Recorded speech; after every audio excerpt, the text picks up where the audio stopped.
Bueno, muy buenas tardes a todos los que se quedaron, porque parece que después que se fue el candidato presidencial se acabó el interés.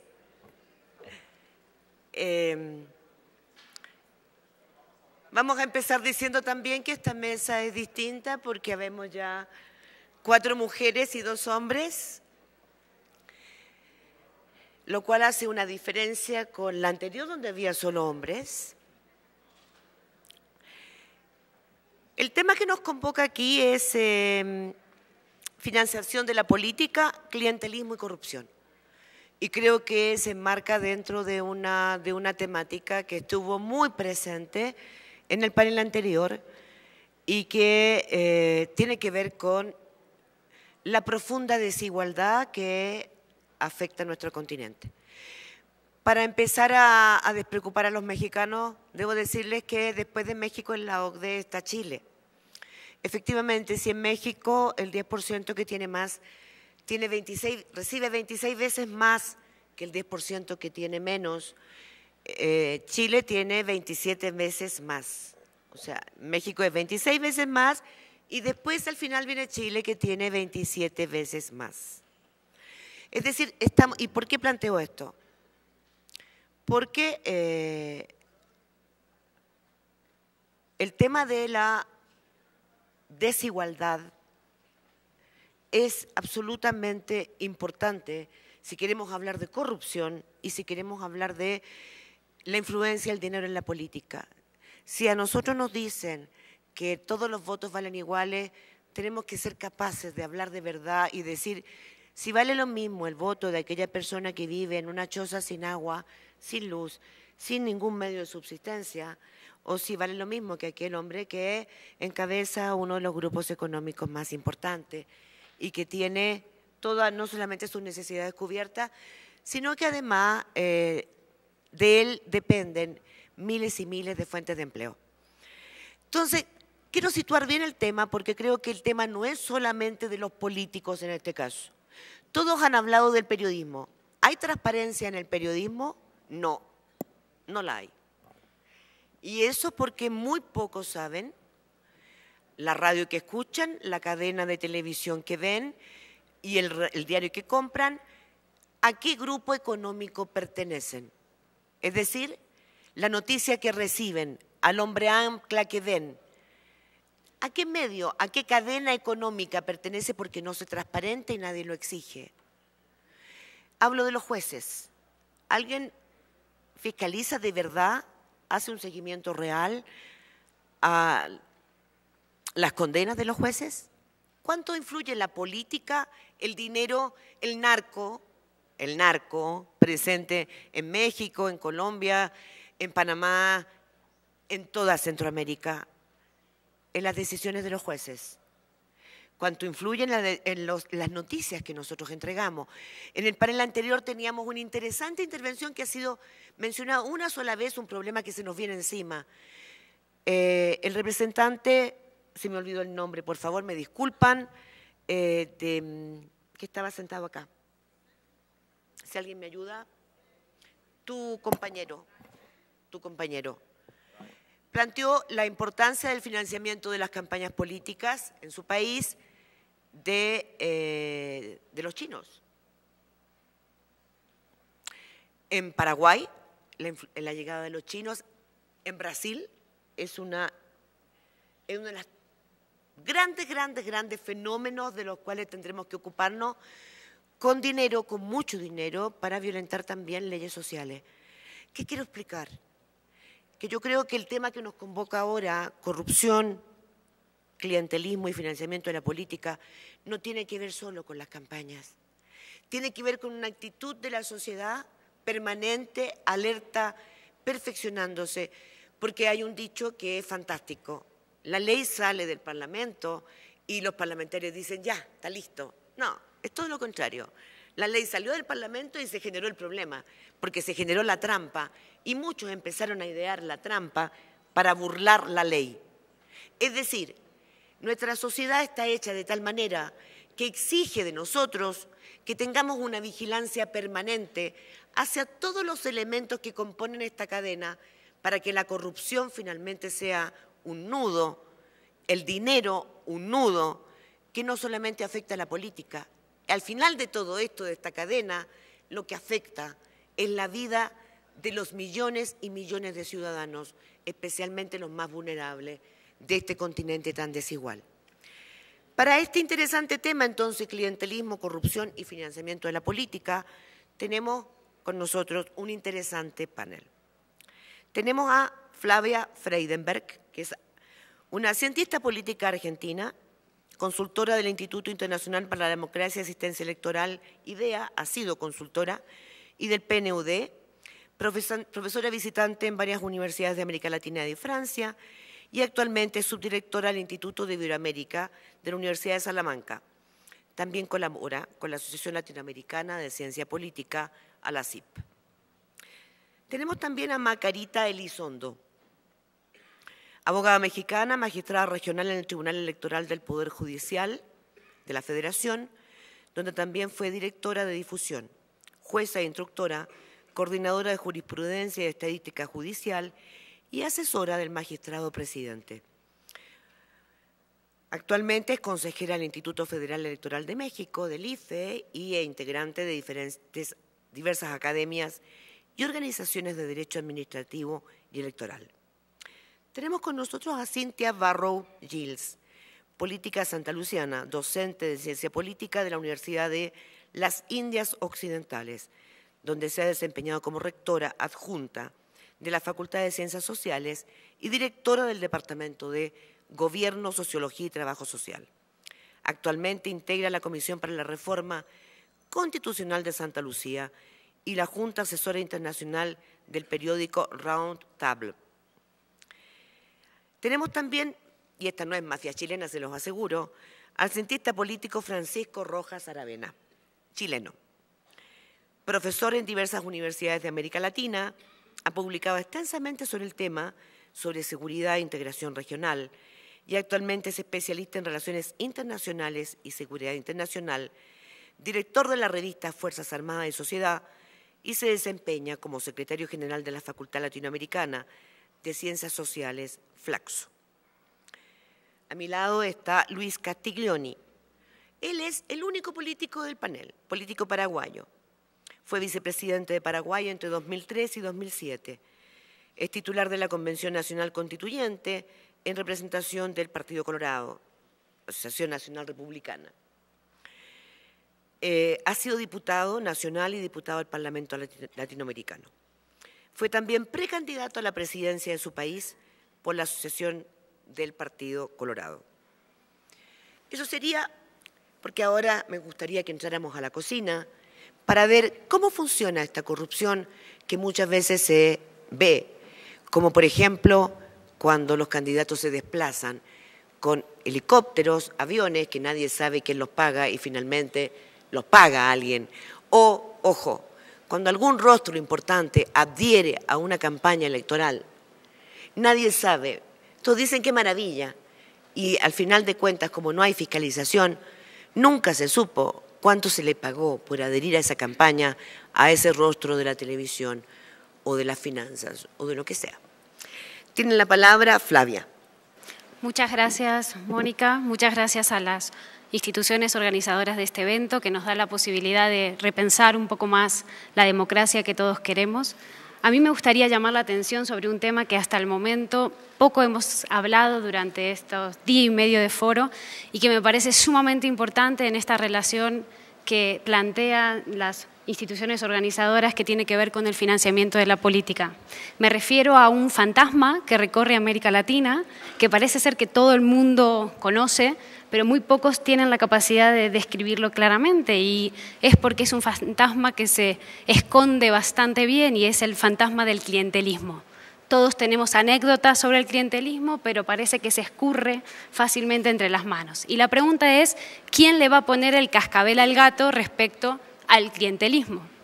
He pensado en 4 puntos, en 4 mitos en relación al clientelismo que me gustaría conversar con ustedes.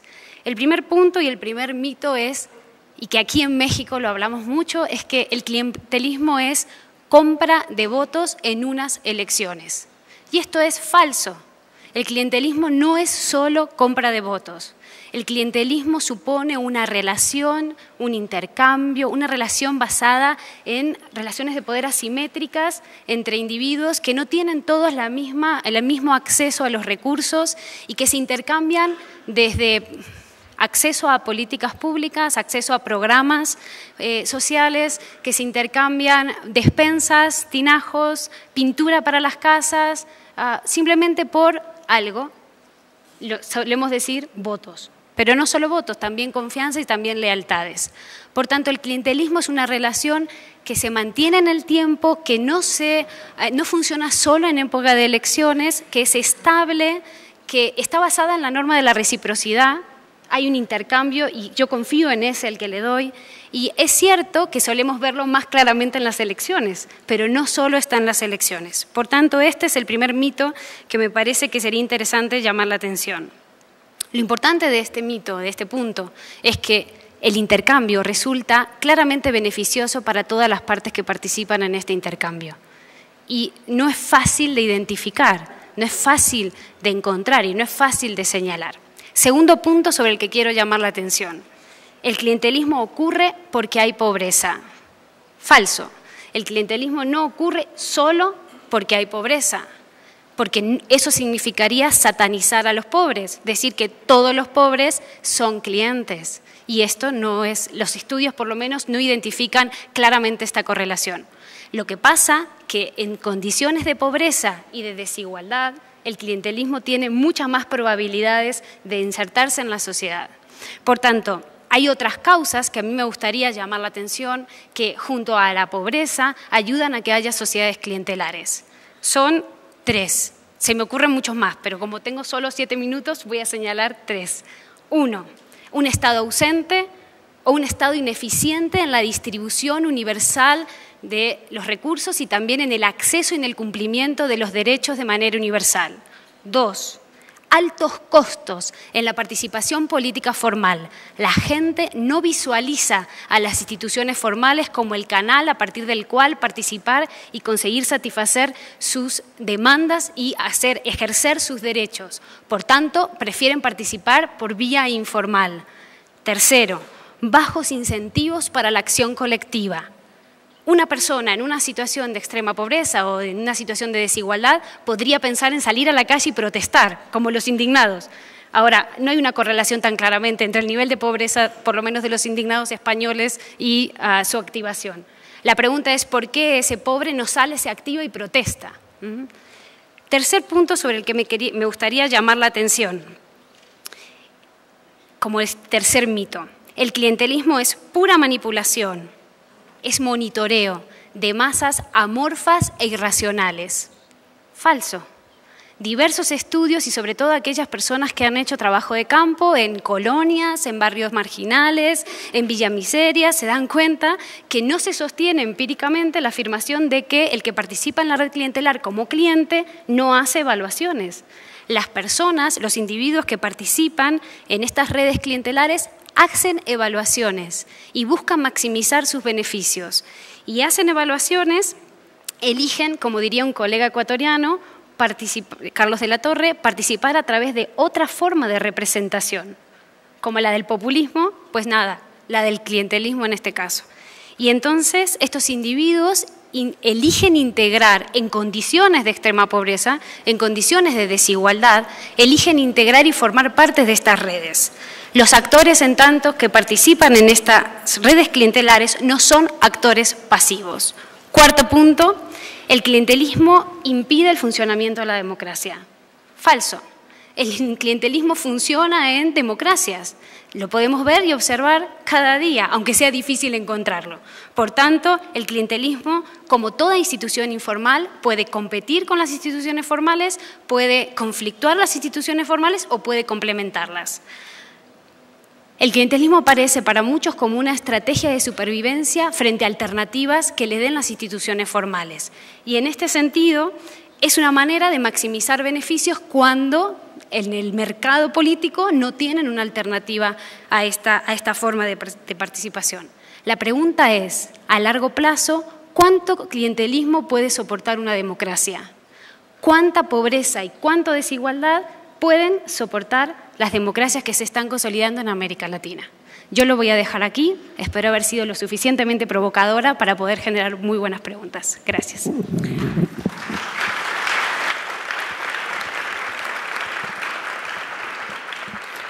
Muchas gracias, Flavia. Macarita, es tu turno. Gracias, muy amable, Mónica, muy gentil. Efectivamente, yo quisiera también partir de un marco de referencia sobre el clientelismo y la corrupción, hacer un análisis y una reflexión sobre el comportamiento ciudadano, y yo voy a ser un poquito más provocadora, espero, si no, bueno, pues se dirá en esta misma mesa.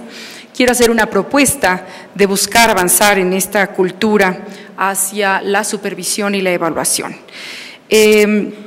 Coincido con Flavia en el sentido de que el clientelismo se presenta bajo un vínculo vertical, mientras la corrupción se da en un esquema horizontal.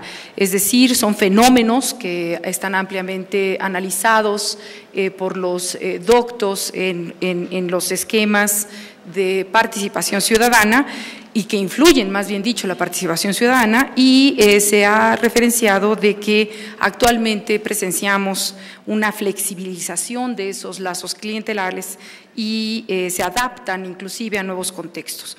En América Latina se han tomado decisiones importantes para erradicarlos o por lo pronto abatirlos, y entre ellos obviamente el peso del financiamiento público sobre el privado, la limitación de la influencia de los medios masivos de comunicación y fortalecer los mecanismos de transparencia y rendición de cuentas, y estos últimos es donde yo sí quisiera poner no el cascabel al gato, pero sí la cereza del pastel. El incremento de los costos de campaña, la disminución en los aportes de los afiliados de carácter privado, pues, y muchos otros factores han incentivado en este caso algunos elementos que permiten referenciar, como ya lo hizo Flavia, de que pudieran prestarse a la compra de votos, pero la compra de votos es un fenómeno que no solamente se refiere a factores objetivos vinculados a las necesidades económicas, sino también a elementos culturales, y ahí sí yo estoy de acuerdo contigo. La compra de voto en Latinoamérica pudiera estar anclado inclusive en cierta cultura de trueque o de regateo, entendida esta como una declaración de intenciones más que de un compromiso formal de promesas. Y ya sabemos que el Barómetro Mundial contra la Corrupción de 2010 establece que tanto los partidos políticos como los parlamentos y las legislaturas se encuentran en el primero y segundo lugar de corrupción. Entonces, eso nos está referenciando y nos está diciendo algo. Y ya en México y en América Latina hemos avanzado hacia una fiscalización de las finanzas, pero yo sí quisiera motivar la reflexión y hacer una pregunta. ¿Qué no estamos ya hacia consolidar un paso para fiscalizar las funciones? Yo quiero que evitemos el retroceso de la democracia. Existe una tendencia de mayor participación y de creatividad ya de participación ciudadana, que se encuentran insatisfechos, que hay un hartazgo, que lo vemos reflejado inclusive en el voto nulo. El voto nulo en México ha pasado a ser la quinta fuerza, inclusive desplazando a partidos actualmente en competencia, en existencia, y uno que por primera vez en la historia de México tuvimos que liquidar. Entonces, el voto nulo ya nos está diciendo algo, y no necesariamente frente a un esquema de error del voto. Los últimos procesos vivimos el abstencionismo y un alto nivel de voto nulo. El voto nulo evidencia igualmente los déficits de propuestas concretas y la desilusión popular. Y yo me quiero limitar a 5 y de esa manera quiero concluir.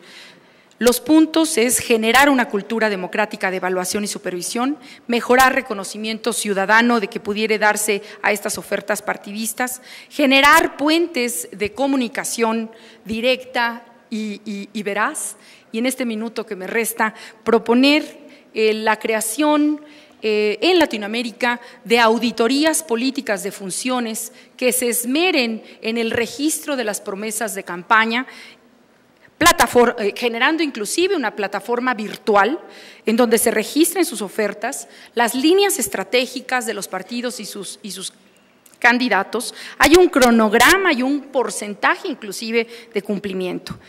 De esa manera se fortalece a los actores políticos y las prácticas de la rendición de cuentas. Mónica lo decía bien, es cuestión de actitud, es estar alerta, es estar vigilante, y en México ya hemos dado ese paso. En el estado de Chiapas, es un estado al sur de nuestro país, ya existe una Contraloría Política de Funciones que ha venido registrando las promesas de campaña y la ciudadanía ha venido dándole seguimiento a través de una observación veraz.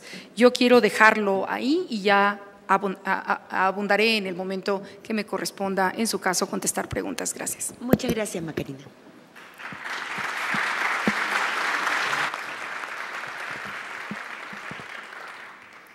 Hasta ahora las mujeres han sido bastante provocadoras, al parecer. Vamos a seguir con Cynthia Barrow Giles. Giles, ¿no? Giles. Yeah. Good afternoon. I want to Buenas tardes. Quiero hacer eco a los sentimientos expresados por mi colega de Trinidad y Tobago, que presentó esta mañana en términos de expresar mi aprecio a las agencias organizadoras por haberme incluido en este foro y, por supuesto, dado que el Caribe y su presencia aquí está tan limitada, quiero hablar sobre la situación prevalente en el Caribe con respecto al clientelismo y con respecto a la corrupción. Otro punto que quiero mencionar es que quiero ahondar en lo que mencionó el señor Ryan esta mañana en términos de la postura o el régimen y el financiamiento de la región para partidos. Y hay un par de puntos que quisiera enfatizar para las personas que no están familiarizadas con la región. Quiero comenzar mi comentario, así como dijo Ryan en 2005, cuando estuvo involucrado en el proyecto de la OEA para el financiamiento en la región. En esa época, el señor Ryan indicó que solo 2 países caribeños de habla inglesa habían tenido algún tipo de pláticas sobre el financiamiento político. Esto fue hace 6 años. A la fecha, en diciembre de 2011, puedo atestiguar el hecho de que hay un tercer país que ya comenzó a considerar seriamente el asunto del financiamiento de partidos políticos, porque recientemente Barbados introdujo una legislatura muy completa en la ley de la prevención de la corrupción, en donde hay una sección sobre el financiamiento de los partidos. Esto es por un lado. Por otro lado, que también mencionó el señor Ryan como respuesta a una pregunta del público, fue el gobierno creciente y la influencia creciente de gobiernos extranjeros en la región, no solo limitado a Taiwán, sino también debemos ver el poder de Venezuela y la influencia creciente políticamente en el Caribe de Venezuela. Y en tercer lugar, solo enfatizar lo que mencionó el señor Selwyn esta mañana. Hay una renuencia general por parte de todos los gobiernos del Caribe para involucrarse en cualquier tipo de reforma significativa del sistema existente porque ha sido benéfica. Yo argumentaría que, de hecho, el fracaso para actuar en términos de incrementar la transparencia en el régimen del financiamiento de partidos políticos, de hecho, ha llevado a una serie de escándalos de corrupción que hemos experimentado en la región. Y, por supuesto, puedo hablar sobre los escándalos, pero son varios. Casi todos los países del Caribe han experimentado un escándalo de corrupción tras otro. Probablemente el más dramático, por supuesto, fue en Jamaica en el 2010. Pero quiero decir que el problema en la región es el hecho de que a lo mejor es el rechazo de involucrarse en el financiamiento de partidos políticos, y en estos cambios se debe a que durante mucho tiempo el Caribe ha sentido que han estado muy estables y que por lo tanto, debido a esta estabilidad, todos los vecinos latinoamericanos han fomentado lo que es la democracia. Ahora bien, el modelo político que tenemos en la región básicamente depende mucho en el clientelismo. Y para su supervivencia, el clientelismo es básicamente algo que se utiliza por básicamente cada uno de los gobiernos caribeños y también por los partidos políticos oponentes, ya que así es como se distribuyen los bienes y servicios a las secciones pobres de las comunidades. Desafortunadamente, el uso del clientelismo en el Caribe ha conllevado en algunos países, sobre todo en los países tales como Jamaica, y sobre todo en Jamaica, a lo que es el establecimiento de lo que los jamaiquinos le conocen como comunidades de vigilancia, y estos son básicamente fortalezas. Son fortalezas en donde los opositores del gobierno tienen penetración. Ahora bien, dado que veo que solamente tengo un minuto, que ya viene para acá esta tarjeta, entonces quiero básicamente enfocarme en el hecho de que cuando vemos el Caribe en cuanto al financiamiento de los partidos políticos, entonces vemos una influencia creciente de los taiwaneses. Entonces lo que vemos aquí en toda la región del Caribe, pero también en países pequeños que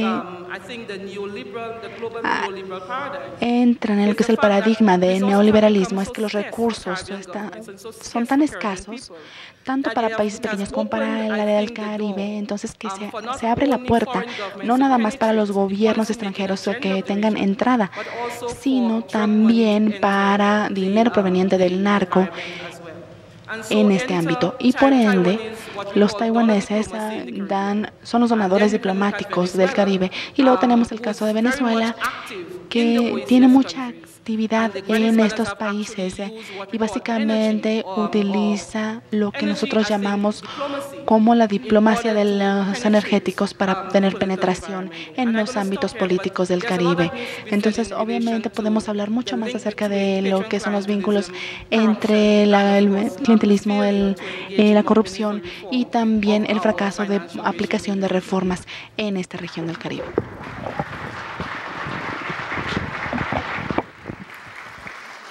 Muchas gracias, Cintia. Creo que lo que ha planteado nuestra colega, la verdad es que plantea temas muy interesantes, porque son los intereses, ¿cuáles son los intereses que hay detrás, por ejemplo, de esta penetración de Taiwán y de Venezuela?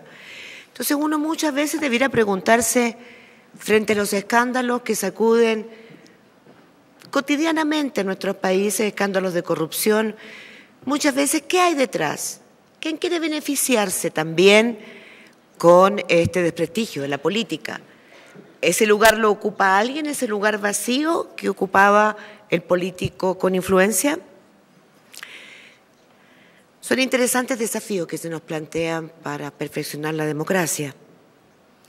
Ahora le toca a usted, don Francisco. Muchas gracias, Mónica. Quiero agradecer a Leonardo Valdés, presidente del IFE, y a Dante Caputo de la OEA la invitación para compartir algunas ideas con ustedes. En los últimos 3 años hemos tenido 13 elecciones presidenciales. En 4 de ellas ganó el oficialismo, en 5 la oposición, y tuvimos 4 presidentes o presidentas reelectos. Es decir, tenemos material reciente como para estudiar campañas políticas y entender estos procesos que estamos analizando. Consultados los latinoamericanos y las latinoamericanas sobre qué es lo que le falta a la democracia en su país, casi el 50%, el 48% señala que falta reducir la corrupción como tema central. Y casi 1/3 señala garantizar la justicia social, la transparencia del Estado, la participación ciudadana. Por lo tanto, el tema clave es la corrupción, que es, como se señaló esta mañana, el tráfico de influencias, el acceso a información privilegiada, la superposición de los negocios y la política. Flavia destacó esencialmente las características del clientelismo y los errores que se cometen en su análisis. Y básicamente, cómo se compra voluntades y se entrega prebendas para mantener esta lealtad. Y se generan nuevos actores en los espacios ciudadanos. De alguna manera, lo que ocurre con distintos sectores, más pobres o más ricos, es que se compra lo que en muchos países se denomina el cuento del tío. La promesa de que ganaré mucho, pero eso hace que me roben la capacidad, en definitiva, de decidir. Pero los que ganan, ganan espacio, ganan liderazgo y principalmente ganan poder. Y esto tiene que ver con la percepción de corrupción en nuestra región. Solo 2 países aparecen con baja corrupción en el año 2011, Chile y Uruguay. Sin embargo, 2 países suben, digamos, en la calificación. Uruguay sube, que pasa de corrupción media a una baja, y Argentina, que estaba en corrupción alta, sube a media, y 2 países bajan, que es Guatemala, que estaba en media, junto con Dominicana, y pasan a tener una corrupción alta, de acuerdo a Transparencia Internacional. Mónica nos preguntaba o señalaba que no todos los votos son iguales. Yo quizás discrepo de ella. Yo creo que todos los votos son iguales el día de la elección, cuando se deposita el voto. El tema está en que hay un fraude previo y hay un fraude mayor posteriormente. Porque lo que hace diferente el voto del humilde que señalaba Mónica, de aquel gran empresario, es el dinero. El dinero que influyó previamente en la elección, pero fundamentalmente en los resultados posteriores a la elección. Porque en la perspectiva latinoamericana se señala que cuando se gana el poder no se gobierna para la mayoría, sino que se gobierna para sectores específicos. Y esto ocurre en prácticamente todos los países. Alrededor de 15 países, sobre el 50% de las personas señalan que se gobierna para los grupos de interés que no son las mayorías, que son ignoradas. Y esto ocurre en países como Argentina, Paraguay, Brasil, Chile, Costa Rica, Colombia, México, Perú, Ecuador, con un promedio latinoamericano del 56%. Esto hace que sea necesario que miremos cuáles son los cambios que se están produciendo de manera muy importante en las relaciones entre partidos políticos y electores. A nivel internacional hay nuevas influencias internacionales, siempre las han habido, pero quizás hoy día adquieren nuevas formas. Pero particularmente a nivel nacional hay cambios esenciales. El tema de la videopolítica es quizás el cambio más importante. La videopolítica lo que hace es farandulizar la política y a los políticos, banalizan al crimen organizado y a la violencia y degradan el tema del narcotráfico y sus soluciones.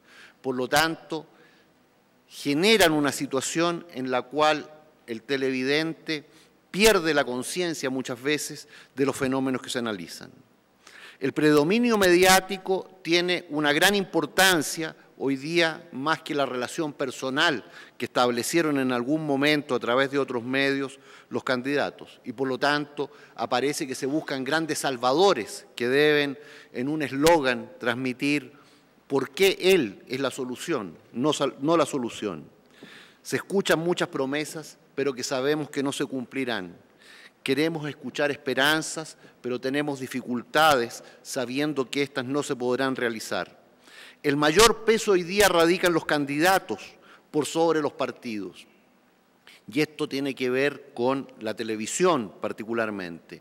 La gente dice conocer al candidato, pero no conoce los programas. Y esto demanda mayores recursos, mayores medios, particularmente para la televisión. Pero el peligro mayor está a nivel local. La ausencia de Estado, escuela, salud, servicio electoral, policía, fuerzas armadas, hace que emerjan nuevos poderes a nivel local. Y este poder, particularmente en América Latina, está lleno por el narcotráfico. Se compra el acceso en el gobierno local porque allí se ejerce un poder que el Estado perdió la voluntad de ejercer. Lo dejo hasta ahí antes de la segunda vuelta. Gracias, Mónica.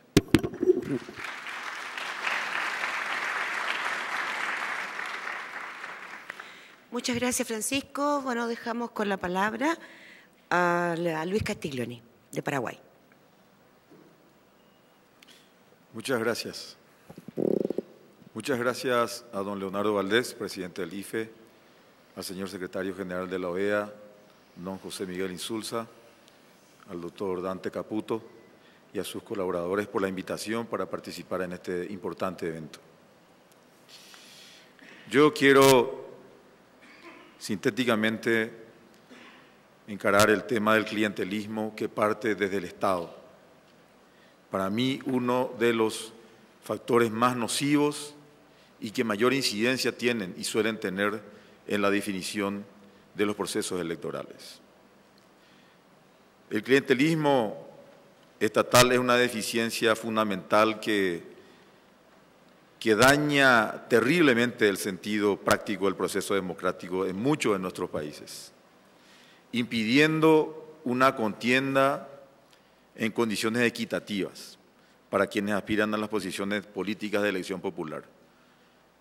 Las condiciones de igualdad de oportunidades y la libertad de concurrencia son principios fundamentales que tienen que ser respetados y consolidados para que tengamos procesos electorales y, en definitiva, democráticos de los cuales emerjan líderes genuinos que puedan llevar a sus pueblos a situaciones de bienestar. Ustedes, ¿cuántas veces en innumerables casos nos han encontrado ante situaciones que un resultado electoral se encuentra casi determinado de antemano por el simple factor del peso de la estructura estatal y oficial en beneficio de alguno de los candidatos en pugna, invalidando un principio básico de la democracia, cual es de la igualdad de oportunidades en una justa electoral? Clientelismo, prebenda o cualquier otra manifestación del favoritismo de la estructura del poder en beneficio de algún candidato se constituyen constantes que impiden no solo la consolidación de una democracia efectiva, sino que socavan la gestación, y eso es muy importante, socavan la gestación de un liderazgo político real, genuino, consustanciado con las exigencias, necesidades y expectativas de la población. Es muy difícil pensar que del mal manejo de los recursos del Estado y de la utilización torcida de los recursos públicos pueda surgir una dirigencia que proyecte a una comunidad hacia un sendero mínimo de bienestar y progreso. Ni siquiera el principio sagrado de la libertad de concurrencia en los procesos electorales tiene efectos reales si no va acompañada del factor fundamental de la igualdad de oportunidades.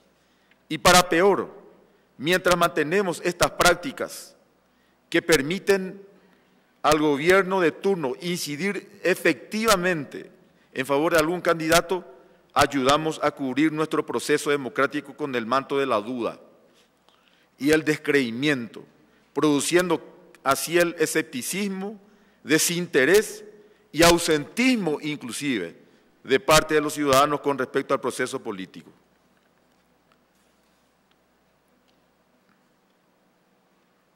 En efecto, quienes son electos en procesos distorsionados no generan poder.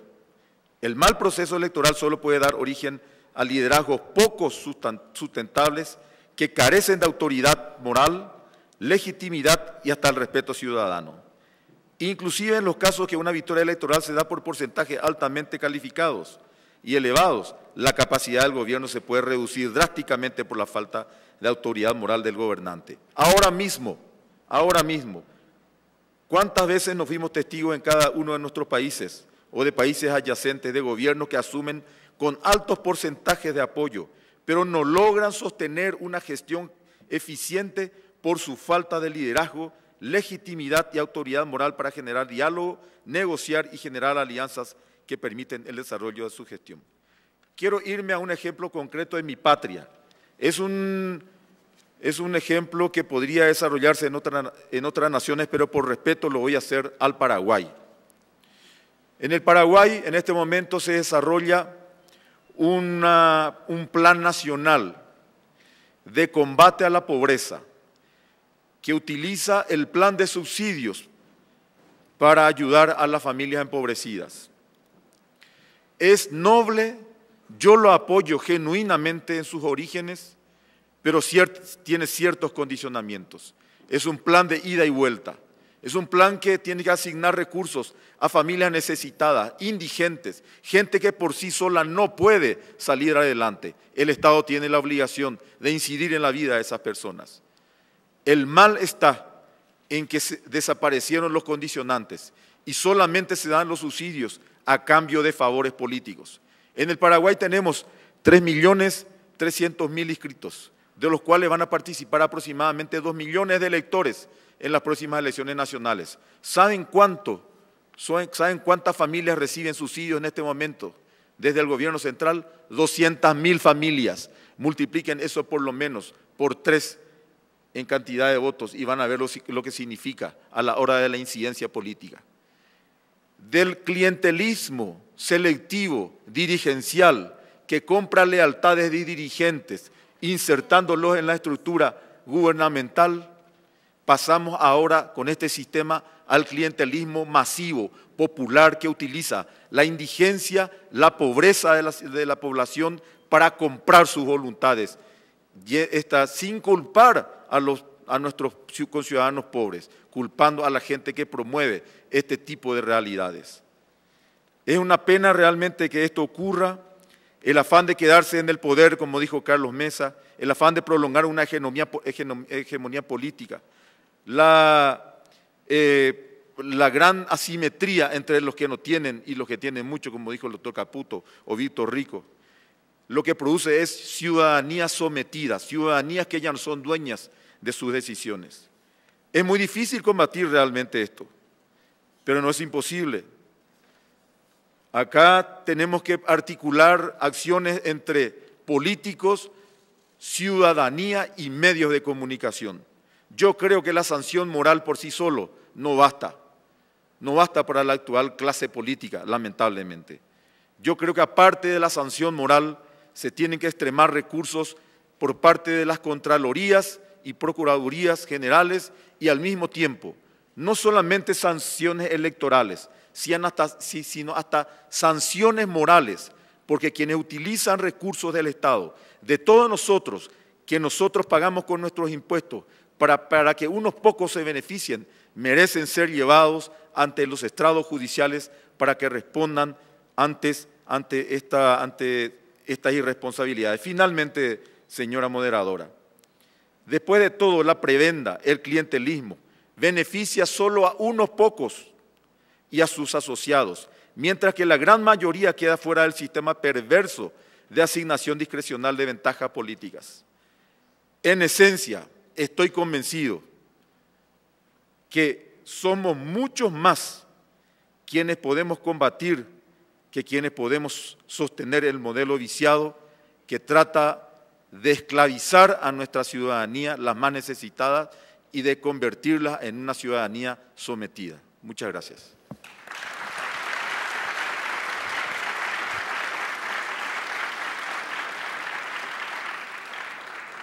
Muchas gracias, Luis. Bueno, tenemos muchas preguntas y yo diría que hay una conclusión bien evidente en esta pregunta con respecto al auditorio. Hay escepticismo frente a las formas de combatir corrupción y clientelismo.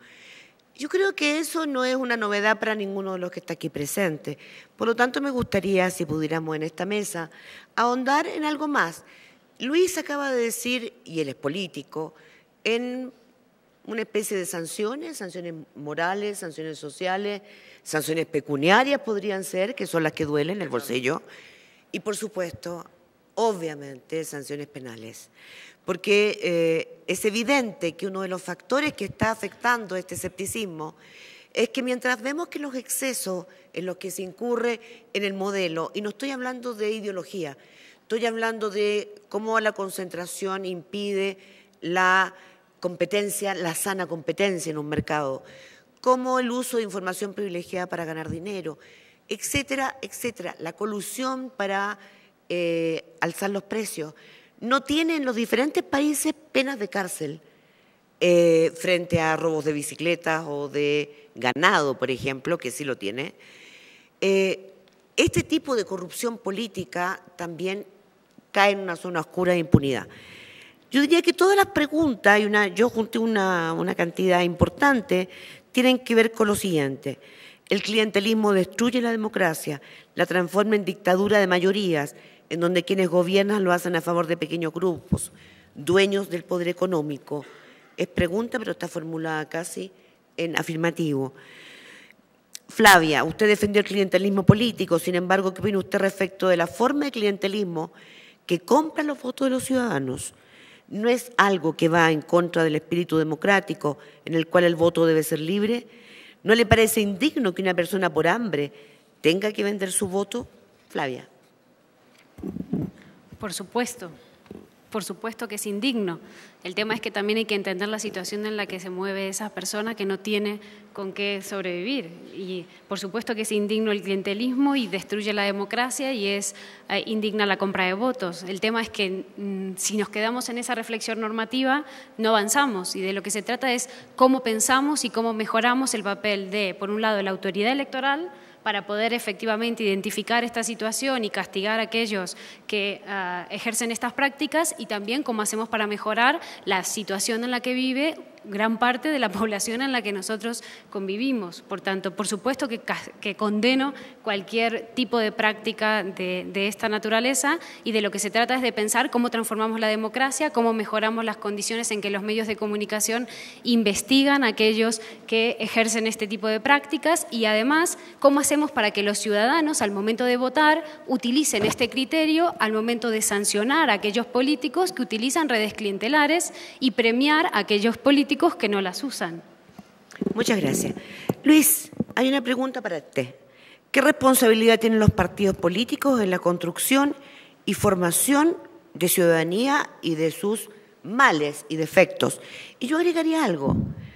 Paraguay ha tenido una larga tradición en dictadura, en que la democracia casi se destruyó en lo que significa su fundamento, sus comportamientos, sus deberes, sus derechos y sobre todo sus derechos, incluyendo el derecho a la vida.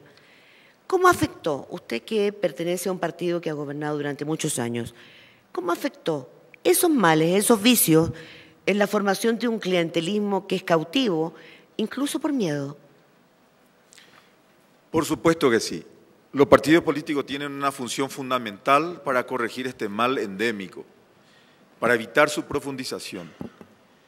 Los partidos políticos con liderazgos con mentalidad renovada, no los hombres escombros, no los hombres que ya dieron todo lo que tenían que dar o no dieron lo que tenían que dar, no los hombres que utilizan dobles discursos, sino liderazgos genuinos, comprometidos, liderando partidos políticos que puedan, a través del testimonio real de conducta, ir cambiando estas prácticas. Perdón, Luis. Esto yo no veo... Luis, ¿le puedo interrumpir? Sí. ¿Cómo usted piensa que se podría fiscalizar ese doble discurso? A través de los agentes fundamentales que tienen los partidos políticos en los órganos constitucionales establecidos. Los partidos políticos tienen senadores, tienen diputados, tienen representantes en las juntas municipales, tienen alcaldes, tienen líderes que trascienden el simple círculo partidario, pero se necesita un compromiso real. Por eso hablo de un nuevo liderazgo, no solamente en mi patria, estoy hablando de un nuevo liderazgo en México, en Bolivia, en Argentina, en todas partes, que pueda llevar a perfeccionar. Y aquí quiero hacer énfasis en algo que realmente me impresionó, la alocución del expresidente Mesa, apreciado amigo mío. Si nosotros no introducimos la ética y la conciencia moral en el debate político, lo que vamos a tener es una degradación cada vez mayor y vamos a tener en el futuro gobierno de rufianes, gobierno de mafiosos, al cual lamentablemente la sociedad se va a tener que someter hasta que estalle una conmoción social. Pero hacia ahí vamos si nos surgen liderazgos comprometidos con una nueva visión política y con una nueva manera de encarar la política. Por supuesto, necesitamos las sanciones no solamente morales, sanciones también penales. Aquí el sistema del control y el sistema de sanciones tiene que funcionar. Evidentemente, por más inteligentes que sean algunos líderes, que hayan pasado por universidades, o Harvard, o Yale, o Salamanca, disculpe, señora, lo que fuese, la cuestión moral es fundamental para cambiar esta situación. Muchas gracias, Luis.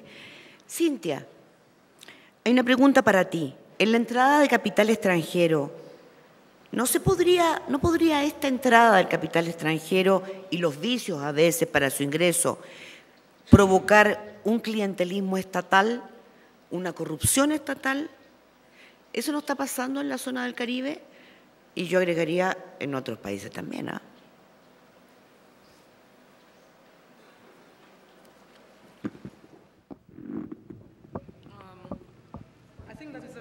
Me parece que es una pregunta muy interesante en relación con los estados caribeños, donde hemos visto una gran penetración por el dinero proveniente de Taiwán y de Venezuela.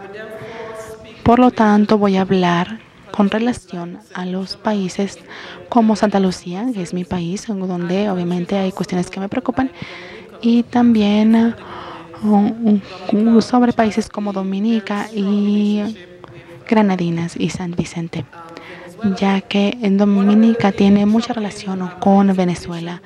Entonces, ahí existen problemas entre la relación entre estos dos países y el grado al cual la diplomacia venezolana en este país hace que ambos países, que tanto San Vicente y las Granadinas, así como Dominica, hayan aceptado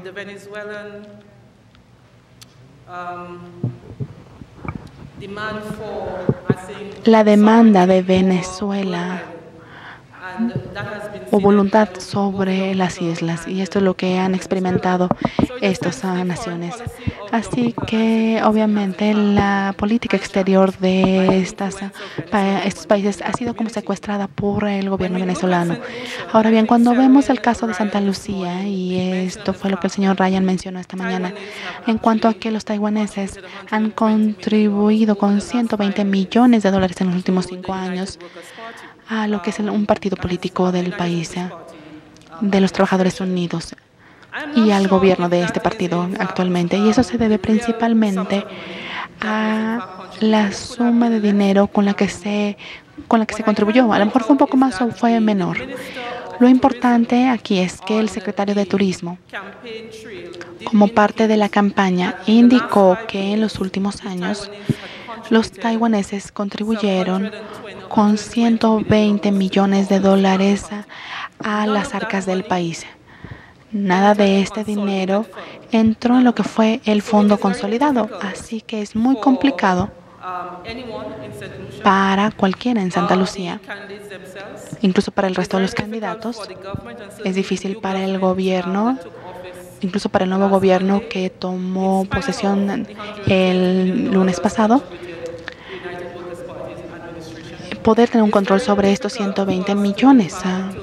Es difícil determinar exactamente a dónde se asignó ese dinero y cómo se gastó. Y de hecho los rumores, y digo que son solamente rumores, puesto que las elecciones y las regulaciones para el financiamiento de campañas son tan deficientes, por lo tanto es muy difícil para nosotros discernir qué está ocurriendo en estos estados. Pero lo que se declaró es que el dinero no entró al fondo consolidado, no fue oficial, y el dinero se utilizó principalmente para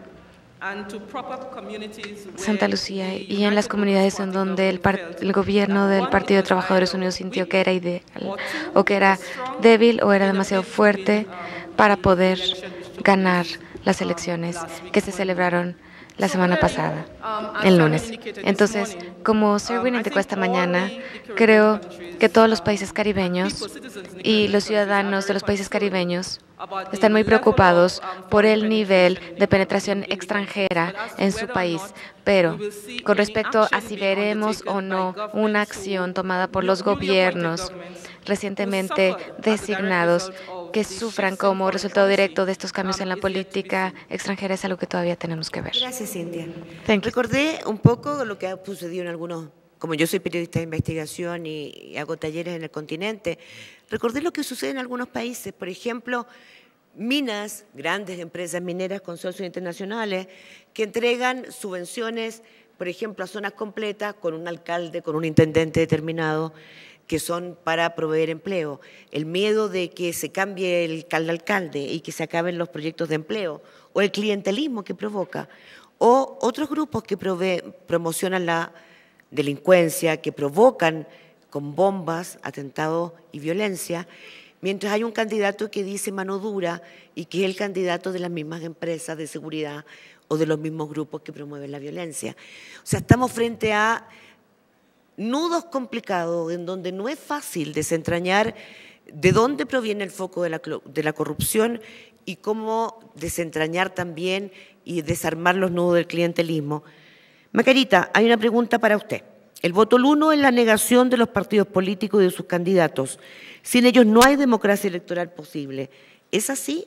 Pero voy a plantearte tres que son más o menos iguales, que son para ti. ¿Qué opina de la poca participación en las urnas, que no es representativa, y que los representados, partidos, han encontrado estrategias, o los no representados partidos, para garantizar el ejercicio del voto de las personas en las cuales han invertido? Hay, por último, una pregunta que tiene que ver con lo mismo para ti y que es muy interesante. En el clientelismo y en sus vicios hay dos interlocutores, el cliente y el que lo hace cliente, como en la corrupción, siempre es de a dos, o como en el matrimonio. ¿Cuál de esas dos personas, en cuál de las dos se deben enfocar las leyes para intentar acabar con las malas prácticas? Muy bien.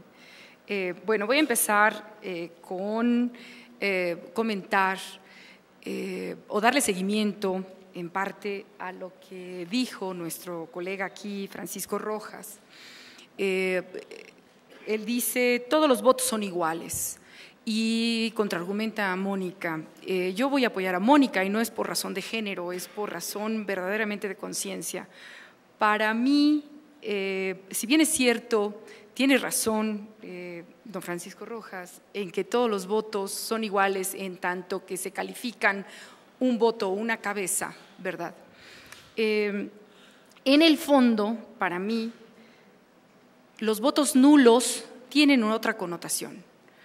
Sí son votos, pero no a favor de una oferta política partidista como son todos los demás votos válidos. Y de ahí ya se marca la diferencia. ¿Por qué se da esa poca participación en la urna o, yo diría, la alta participación de esos votos nulos? Eso ya nos está enfatizando algo. Yo sí quisiera estar dentro del contexto del artículo 6º de la Carta Democrática Interamericana, cuyo 10º aniversario nos está enfatizando su existencia. Y la Carta Democrática Interamericana dice, el artículo 6º, la participación de la ciudadanía en las decisiones relativas a su propio desarrollo es un derecho y una responsabilidad. Es también una condición necesaria para el pleno y efectivo ejercicio de la democracia, promover y fomentar diversas formas de participación para fortalecer la democracia. Entonces, si ya en el panel anterior estamos aludiendo, y qué bueno que lo rescató Luis aquí, lo que dijo Carlos Mesa en cuanto a una lógica generacional ética de ciudadanos, para allá quiero ir. Hay ciudadanos que nos están enfatizando que el voto que emitieron no está relacionado con las ofertas partidistas y por lo tanto ese voto está en cierta proporción, pudiera estar en desacuerdo.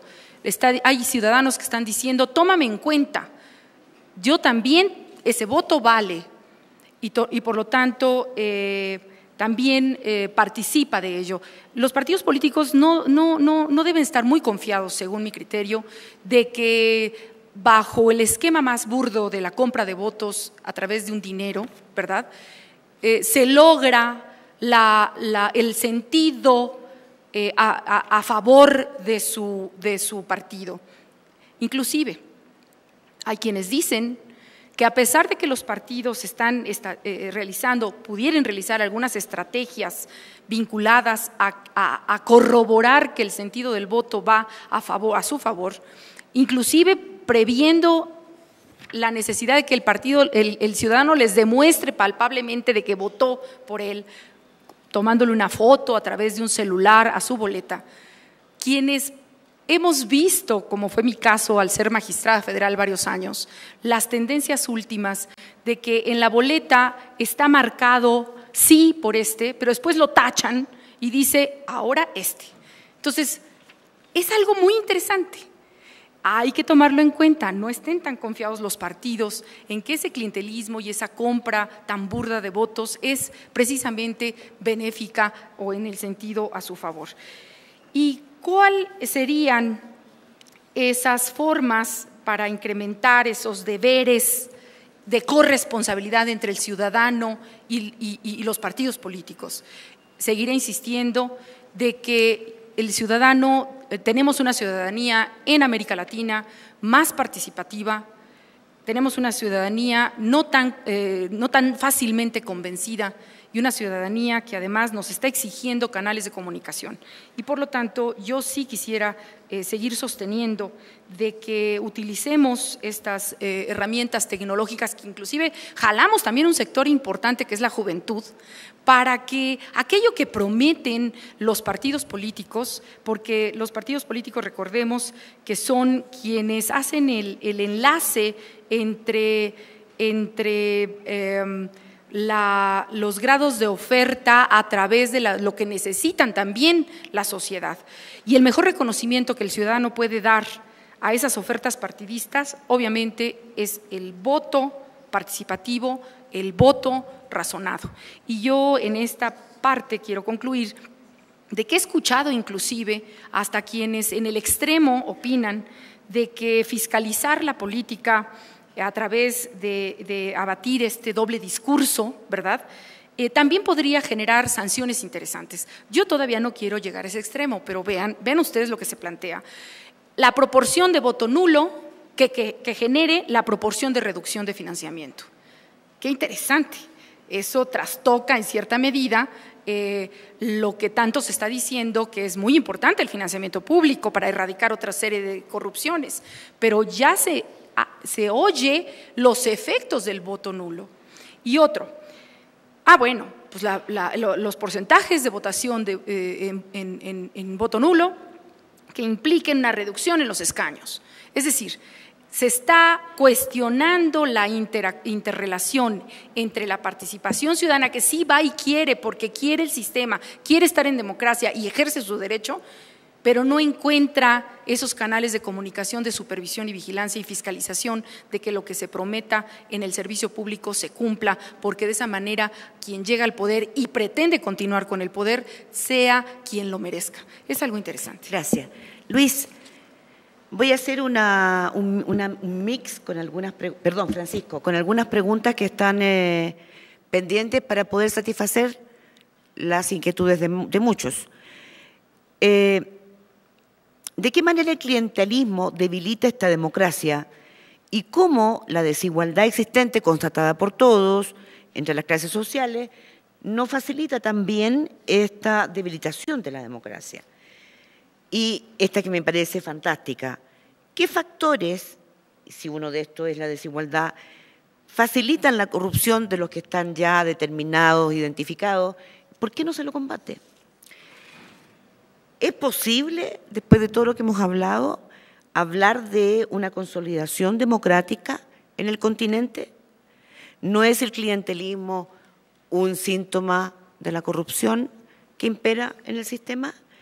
Y último, el desinterés, ¿no es también otro efecto de los vicios entre los cuales se anota el clientelismo? Yo quisiera partir por reafirmar lo que señalé. Los votos son iguales, si es que no, Dante Caputo estaría en graves problemas con la observación electoral y el presidente del IFE no tendría forma de discriminarlo. Lo que yo señalé es que hay un proceso previo que distorsiona el peso del voto y particularmente hay un proceso posterior que es en el ejercicio del poder donde esto se distorsiona. Quizás lo que acá se ha señalado y Mónica lo ha investigado y lo ha destacado con fuerza es de qué manera el dinero se transforma en un elemento de poder, en un poder fáctico que hace cambiar los resultados previsibles.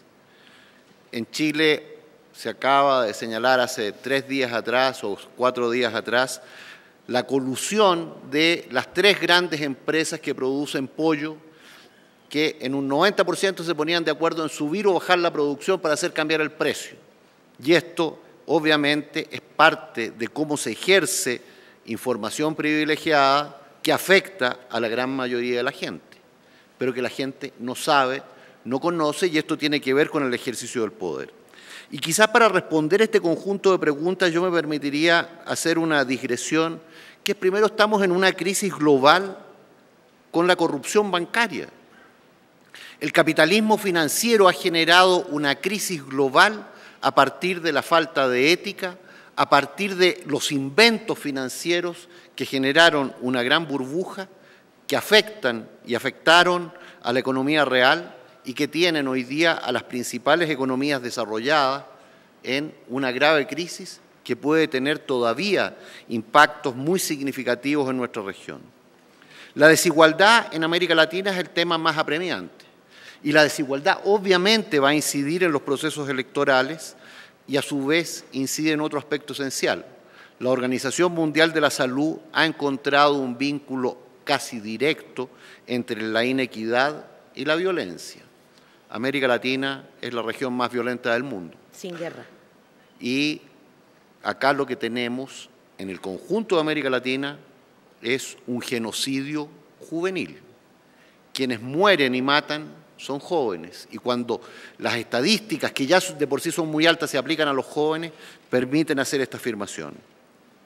Tenemos déficits institucionales por falta de Estado, por ausencia de Estado y baja confianza. La baja confianza se expresa en el voto nulo. La gente no cree en las ofertas que le están dando y la expresión individual de ese descreimiento es marcar el voto nulo. El crimen organizado, la corrupción, afecta al conjunto de la región.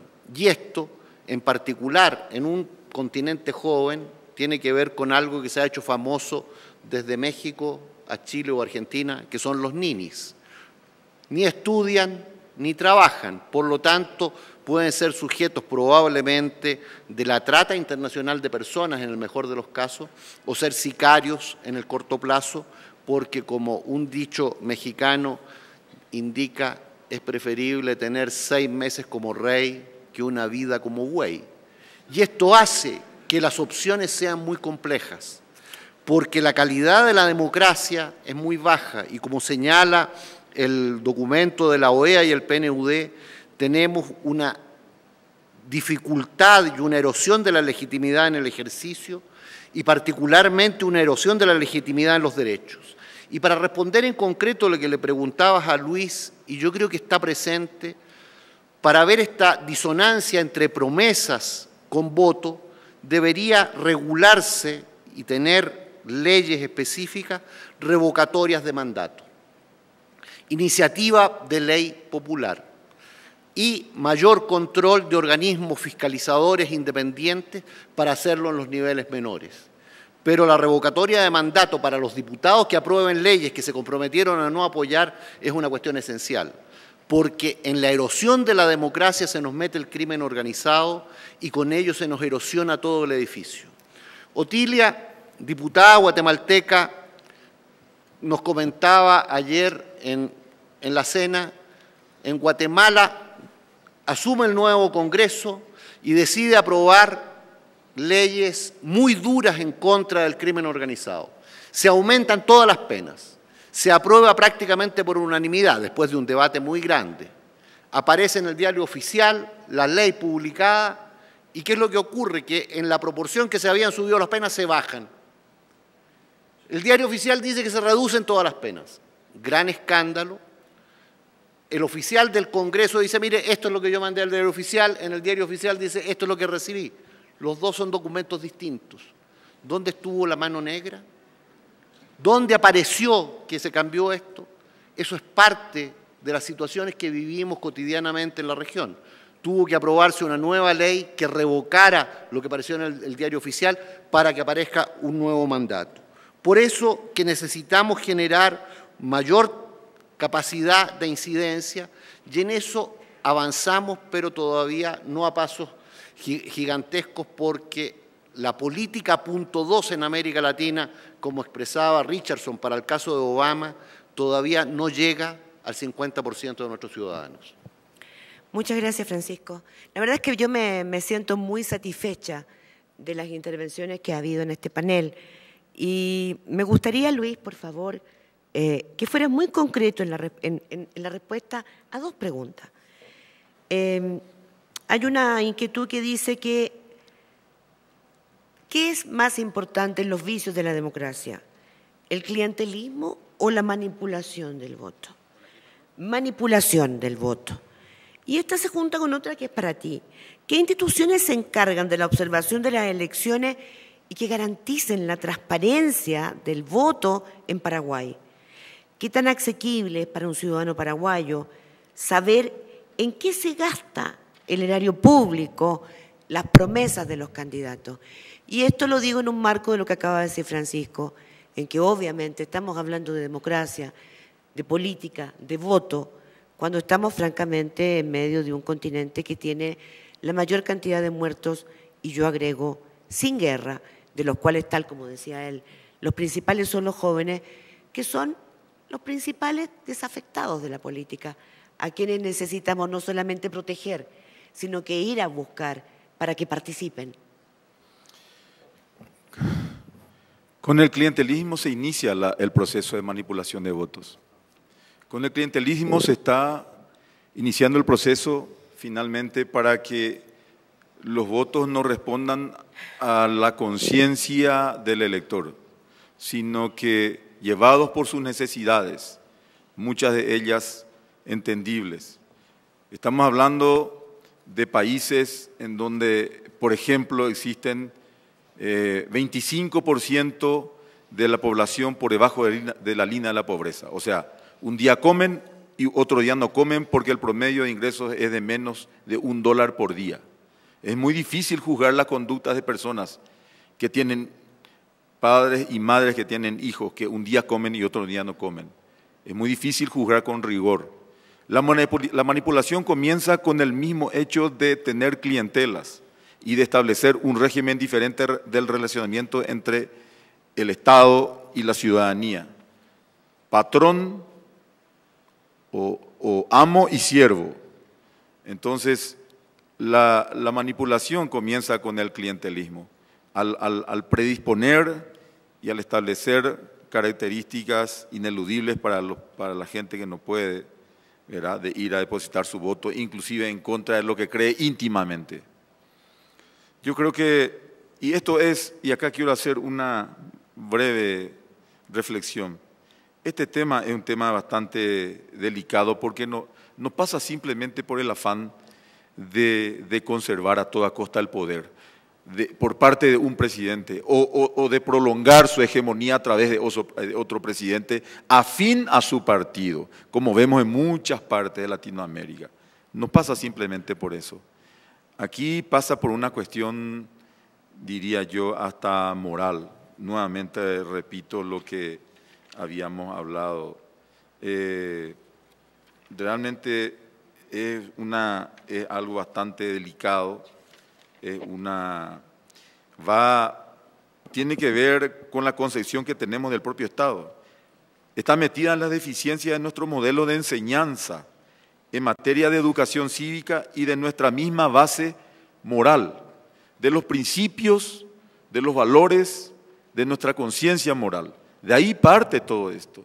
O sea, es un proceso cuya corrección no va a llevar un mes, 2 meses, un año. Esto conlleva un proceso en donde tenemos que transformar la cultura política y hasta diría la cultura en general de la ciudadanía respecto a su visión de la conducción del Estado y del Estado mismo. Es muy difícil, pero no es imposible. Primero, tenemos que comprender que el Estado no es un ente ajeno a nosotros. El Estado somos todos. Pero hay quienes nos administran y quienes... Están quienes administran y quienes no administramos el Estado. Pero el Estado somos todos y tenemos la obligación. Fíjense que en muchos casos tenemos una actitud de que lo que es público en realidad no es de nadie. Y por ello no reaccionamos cuando alguien lo abusa o mal abusa. No, eso es de todos. Justamente por eso ahí creo que la articulación de la ciudadanía que defiende sus justos derechos de que sus impuestos sean bien utilizados para todos los sectores, puedan reaccionar articulados con los agentes. Y finalmente te diré, la manipulación de los votos, y vuelvo a decir, el señor Juan Rial dijo, una elección es una puerta de esperanza, fundamentalmente para la gente desposeída y gente con muchos problemas, que generalmente son mayoría en nuestras poblaciones. Es una puerta de esperanza hacia una sociedad mejor. Nosotros tenemos la obligación de que esa puerta esté siempre abierta. El clientelismo, la corrupción, la manipulación del dinero público, que de hecho es corrupción, lo que hace es cerrar las puertas de la esperanza para la mayoría de las poblaciones de Latinoamérica. Perdón, aquí hay una pregunta para mí y voy a tener que responderla porque dice, usted habla muy libremente de que el dinero del narcotráfico participa en procesos electorales. ¿Con qué finalidad? Ya que el presidente Obama, ha manifestado contundentemente que no se legalizarán las drogas en dicho país. Si hablo tan libremente y no tan libremente, lo hablo y sobre todo en este país, o en Colombia, o en Ecuador, o en Panamá, es porque una de las causas más importantes de los muertos que han duplicado y multiplicado y sumado varias veces más que los que acumulamos en las terribles dictaduras que asolaron nuestros países, es porque se deben al narcotráfico. Es porque, a diferencia de lo que ocurría cuando había dictaduras y el mundo se escandalizaba y solidarizaba, hoy día todos seguimos aplaudiendo la democracia que impera en nuestros países, mientras son asesinados todos los días, inocentes, pobres en su gran mayoría, por una guerra que no termina y que sigue creciendo. Si hablo tan libremente de eso, es porque valientes, enormemente valientes e inteligentes periodistas de Colombia, de Panamá, de México y de otros países, a riesgo de su vida, han mostrado cómo el dinero del narcotráfico ha comprado y ha financiado campañas políticas completas. Y en algunos países ya está llegando, Ecuador, Nicaragua. En un taller de Panamá recientemente veíamos los estragos que está causando la llegada de los dineros del narcotráfico. Ni que hablar de lo que pasa en Guatemala, El Salvador, Honduras. Si hablo tan libremente de eso, es porque soy periodista de investigación, porque sé de lo que estoy hablando. No hago literatura, Rodrigo, y tú lo sabes.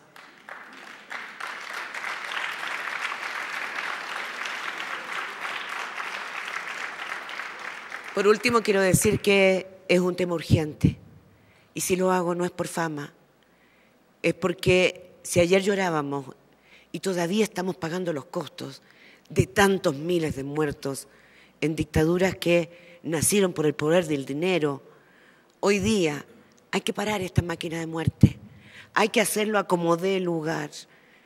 Y están muriendo periodistas por esto. Los políticos están siendo comprados por el narcotráfico. Y lo peor es que aquellos de cuello y corbata, que es donde termina la cadena, los que se llevan la mayor tajada, los que lavan dinero en mi país, en Chile y en otros del continente como Argentina, siguen haciendo negocios impunemente. Si hablo libremente es porque nos compete a todos, porque somos hermanos en un continente afectados por un mismo mal. Y ese mal está convirtiendo nuestra democracia en carcasa. Creemos que votamos, creemos que los políticos deciden, creemos que todos estamos en esto y todos vamos, votemos. ¿Y quién está aguando la fiesta? los que quieren ganar más dinero sin importar a quienes matan. Por eso hablo libremente.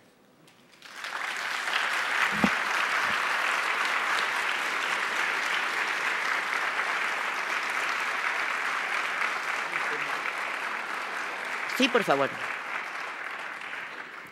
Hay un tema que mencionó el señor Daniel Sobato cuando dijo que no solamente bastan las buenas normas, sino las buenas prácticas. Esto viene inclusive de la época de la colonia. Se acordarán que estudiamos que en la época de la colonia los criollos, cuando recibían las decisiones de las cédulas reales, de los reyes, fuera, a ultramar, allende los mares, decían, acato pero no cumplo, acato pero no cumplo. Esto quedó como una cultura. Por eso es que muchas veces las legislaciones no bastan. Por eso es que muchas veces las legislaciones se quedan cortas, porque la cultura existe. El propio Octavio Paz, mexicano, premio Nobel de literatura, dijo, en América Latina las normas se adoptan pero no se adaptan. Es decir, no bastan las buenas normas. Luis, las buenas prácticas, te pido que sea breve porque sí, Cintia las buenas quiere prácticas, los controles rigurosos y repito, tal vez me puedan decir, bueno, que solamente yo solamente apuesto al tema del rigor. No, las buenas prácticas, los buenos liderazgos y al mismo tiempo las sanciones rigurosas para aquellos que juegan con la suerte de la sociedad a través de la manipulación de los votos producida por el clientelismo. Cintia, tú querías decir algo. Just very briefly, Mónica, I share with you. Mónica, comparto sus preocupaciones. Obviamente usted está muy apasionada al respecto y solamente quiero hacer el punto de que con respecto al Caribe, creo que hay suficiente evidencia creíble para sugerir que el dinero del narcotráfico ha entrado al sistema político y considero que es más dramático de lo que ocurrió en Jamaica en mayo del 2010, en donde hay un primer ministro que está muy inmiscuido en el caso de extradición de un narcotraficante reconocido en Jamaica. Creo que el gobierno contrató una empresa estadounidense para defenderlo, se pagó dinero a los abogados para esta persona del narco y finalmente salió de su trabajo. Entonces debemos ver lo que en el Caribe llamamos la criminalización del Estado caribeño y a lo mejor Jamaica, creo que en el resto de los países de habla inglesa en el Caribe son diferentes a Jamaica solo en nivel, pero no en especie, porque en todo el Caribe vemos dinero ilegal, sobre todo de las drogas que han preparado el camino, que han patrocinado candidatos para los puestos públicos. Y algo que preocupa a muchas personas que estudian el fenómeno del Caribe es el hecho de que desafortunadamente tenemos un modelo político que no separa la rama ejecutiva de la legislativa del gobierno y, por supuesto, la capacidad para tener acceso a estos recursos para hacer el clientelismo en la política que está muy integrado en el Caribe hace que los políticos sean parte de la rama ejecutiva del gobierno. Entonces, una de las preocupaciones que tenemos en términos de democracia es hasta qué punto el Parlamento, sobre todo la función general de políticas en el Parlamento, en realidad ha sido afectada por muchos políticos y cómo pueden utilizarla para entrar al Parlamento, pero solo en el modelo que tenemos para convertirse en parte de la rama ejecutiva del gobierno, en donde, por supuesto, pueden tener acceso a los recursos para involucrarse en clientelismo a nivel político. Entonces, comparto su preocupación y esto cada vez más se está mencionando en la agenda del Caribe y lo que ocurrió en Jamaica el año pasado ciertamente es una señal para el resto del Caribe de habla inglesa. Thank you very much, Cynthia. Flavia. Briefly. Nos quedan 4 preguntas importantes en medio de todas las que tuve que dejar fuera y quisiera preguntarle a Flavia, ¿a quiénes les interesa mantener y proteger este mercado político y este clientelismo? ¿Por qué seguimos hablando tantos años de esto sin que tomemos medidas concretas y eficientes para combatirlo? ¿Por qué? ¿Qué hay detrás de esto? Me encantaría saber la respuesta. Supongo que los ciudadanos que no votan en contra de políticos que son clientelares ayudan a que se mantengan estas redes. Miren, los políticos quieren ganar elecciones y van a utilizar todos los mecanismos y todas las herramientas para maximizar sus opciones. Si hay que hacer fiestas, vamos a hacer fiestas. Si hay que hacer mítines, vamos a hacer mítines. Si hay que usar Twitter y Facebook, lo van a usar. Si hay que usar redes clientelares, también. La pregunta es, ¿cuándo los ciudadanos nos vamos a indignar con el clientelismo y vamos a salir a protestar por esto? ¿Y cuándo vamos a dejar de votarles? Cuando ustedes tengan esta respuesta, quizás se termine esta institución que está más consolidada que la democracia en América Latina. Para ti, Margarita, ¿qué consideras tú dentro del clientelismo, de los factores que inciden en él, de los efectos del clientelismo, como la amenaza más peligrosa para los regímenes democráticos? Y considerando que esta es una estrategia que desde hace años se permite e incluso se protege la compra del voto a través del dinero, ¿por qué crees tú, la misma pregunta anterior, que no se toman las medidas necesarias para erradicarlo o al menos mitigar sus efectos perniciosos? De hecho, claro que se han tomado medidas necesarias para buscar abatirlo y obviamente lograr erradicarlo. Coincido en que es una amenaza peligrosa inclusive para nuestros países en democracia. De hecho, los países en Latinoamérica han buscado limitar los gastos de campaña, han buscado limitar las compras publicitarias en radio y televisión, han creado entes, como en el caso México, unidades de fiscalización que van a tratar de hacer que los partidos políticos rindan cuentas respecto de sus gastos en cuanto hace al financiamiento a sus campañas. Pero seguiré insistiendo de dar un paso a más. La fiscalización no solo debe concentrarse en la fiscalización de los pesos y centavos, sino en la supervisión de lo actuado, la supervisión de lo prometido. De hecho, la mejor inversión en política es la que podemos aplicar hacia una cultura de corresponsabilidad, de participación, de supervisión, de evaluación y de esa manera empoderar efectivamente al ciudadano porque lo está gritando el ciudadano a través de su reacción en las urnas y ya no tanto a través de su abstención.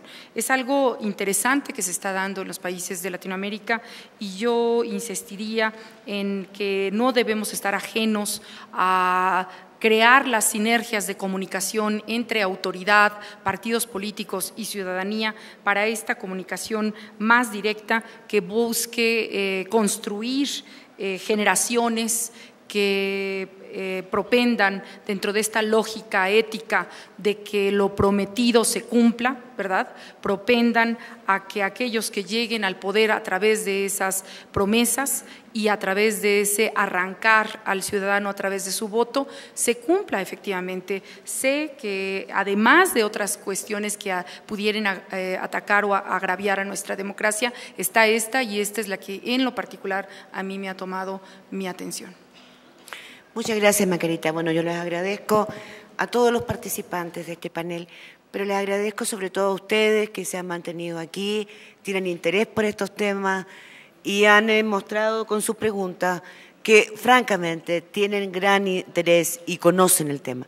Quiero invitarlos, tenemos un receso de 1 hora, 15 minutos, a las 14:45 reanudamos con un gran tema, el financiamiento de las campañas, donde estará Verónica Moreno, Gerardo Munk, Pablo Gutiérrez, Santiago Krell. Muchas gracias.